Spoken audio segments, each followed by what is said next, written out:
ในขณะมาอุดมันเฮาคามาแค่ไว้อันตาตีเฮ็ดกองหมู่เหมือที่วันตึงหลวงนะครับที่ย่องตึงหลวงในคันนี้จะปลูกกลางแล้วค่ะอันพี่น้องเจ้าตันนาวค่ะอันใครรู้เลยใครรู้ใครลองใครป้องใครป้านี่ก็มีนำเสปุกป้าศาสนาใจแถมเฮาค่ะเน้นเจ้าปลูกกลางยอติมาตีหางเฮ็ดทางหางปองวันเฮาคาเฮ็ดในเฮาคามาค่าแทงอันเหมืองในขณะต่างมาอุดมาค่าไว้ค่ะในมือเหลียว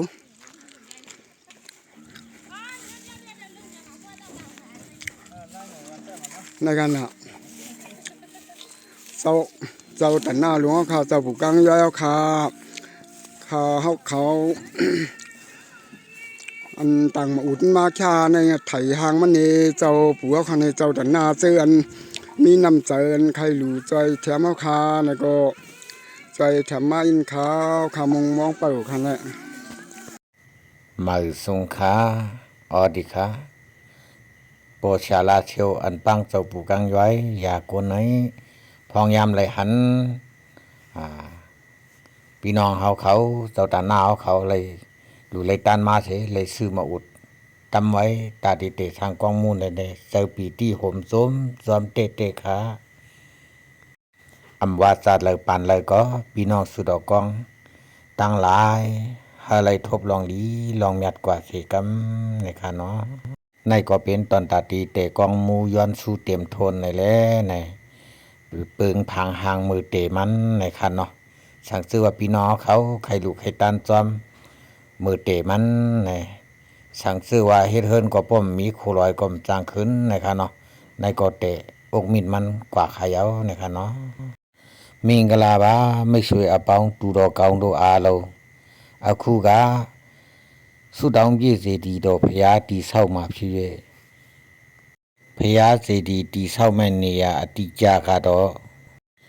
ရှမ်းပြည်နယ်မြောက်ပိုင်းကြောက်မဲမြို့နယ်ချောင်း6အုပ်စုဝမ်းမိုက်တိန်လုံးရွာမှာပဲဖြစ်ပါတယ်ဆရာဦးဆန်ဆိုင်ခေါ်စောက်ပူကန်းရွာတီဦးစီးဦးဆောင်၍တည်ဆောက်လူတန်းတွားမှာဖြစ်ပါတယ်စေတနာရှင်အပေါင်းသူတော်ကောင်းများတို့ပါဝင်လူတန်းနိုင်ရန်နိဗ္ဗာန်နိုးစောအပ်ပါသည်ခင်ဗျာကောင်းမှုကုသိုလ်လူနိုင်တန်းနိုင်ကြပါစေတာတုတာတုတာတုเจ้าผู้คนเดียวเขาตั้งหลายสั่งชื่อว่าเลยมาหันวิดีโอโหในยาวอำว่าเพออำว่านำเกลูตานกว่าในค่ะเนาะเฮามันบ่ไหล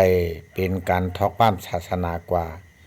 1เฮาทุกข้า1เฮาหยับ1เฮาผ่านเฮาแค้นดีคัดใจดูเยาเนาะพรหลีอโกตังหลู่ในมันปันจึงหือในก็สู่เก่าเฮาหาเตฮู้อยู่สาธุสาธุสาธุค่ะ